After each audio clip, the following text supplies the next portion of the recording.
Ward సభ్యుడిగా గెలవలేనోడు విమర్శిస్తాడా? మంత్రి కోమటిరెడ్డి వెంకటరెడ్డి. గూడూరులో స్వల్ప ఉద్రిక్త పరిస్థితులు. గ్రామ పంచాయతీ సాక్షిగా మంత్రి, జెడ్పీ చైర్మన్ మధ్య తీవ్ర స్థాయిలో వాగ్వాదం జరిగింది. ఒకరినొకరు పరస్పరం విమర్శలు చేసుకోవడంతో పరిస్థితి ఉద్రిక్తతకు దారితీసింది.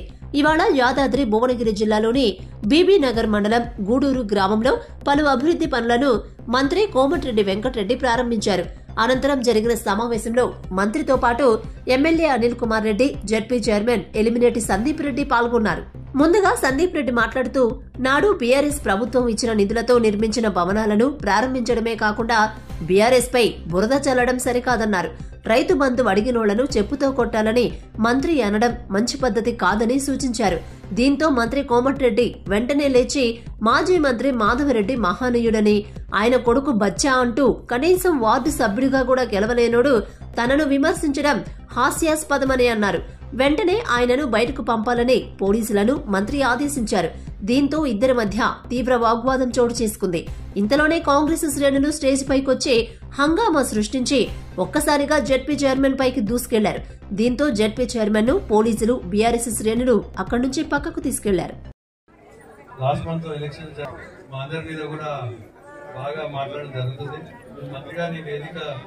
సంబంధించి మన కుమరవరం వచ్చినప్పుడు రైతులు రైతు బంధు పడలేదు అడుగుతున్నారంటే అడిగిన వాళ్ళని చెప్పుతో కొట్టాలని చెప్పి మంత్రి గారు అనడం జరిగింది. అదంతా కూడా సోషల్ మీడియాలో అందరూ తెలిసి వైరల్ అయింది.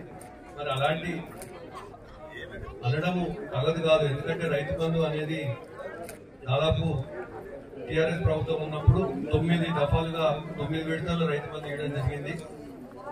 మరి మీరు మీ ముఖ్యమంత్రి గారు ఇద్దరు కూడా 9వ తారీఖు ప్రమాణ స్వీకారం చేయంగానే మీరు 10,000 కాదు 15,000 ఇస్తామన్నారు. అదే రోజు 2 లక్షల రుణమాఫీ చేస్తామని అన్నారు. పెన్షన్ కూడా 2,000 కాదు 4,000 వస్తుందని అన్నారు.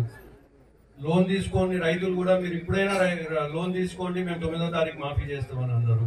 మరి ఇవన్నీ మీరు చేయక మళ్ళా ఉంటా రైతులను తిట్టడం ఇవన్నీ కేసీఆర్ ని అలా పార్టీని మూసిగా పాతి పెట్టి మురికి కుంపలు వేసి పడేస్తే ఆయన ఖాళీ కోటి సరిపోడంట.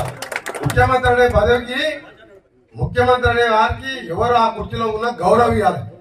కేటీఆర్ కి ఎంత అహంకారం అంటే ముఖ్యమంత్రి పట్టుకొని ఖాళీ కోటి అంటాడా? నేను ఒకటే చెప్తున్నా, కేటీఆర్ మిస్టర్ బచ్చా గారివి రేవంత్ రెడ్డి ఏళ్ళు కోటి కూడా పనికిరావు. మీరు అయ్యే ఎమ్మెల్యే అయితే ఆ పేరు పెట్టి అమెరికా నుంచి వచ్చి 80 ఓట్లతో ఎమ్మెల్యే గెలిచినాం. మా నాయన ఎమ్మెల్యే కాదు, రేవంత్ రెడ్డి ఆయన ఎమ్మెల్యే కాదు.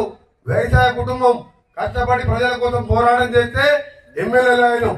ఇక్కడ కూడా సందీప్ రెడ్డి కూడా పెద్ద నాయకుడు మాధవ్ రెడ్డి పేరు చెప్తే జడ్పీటీసీ అయింది తప్ప ఇలా సర్పంచ్ కూడా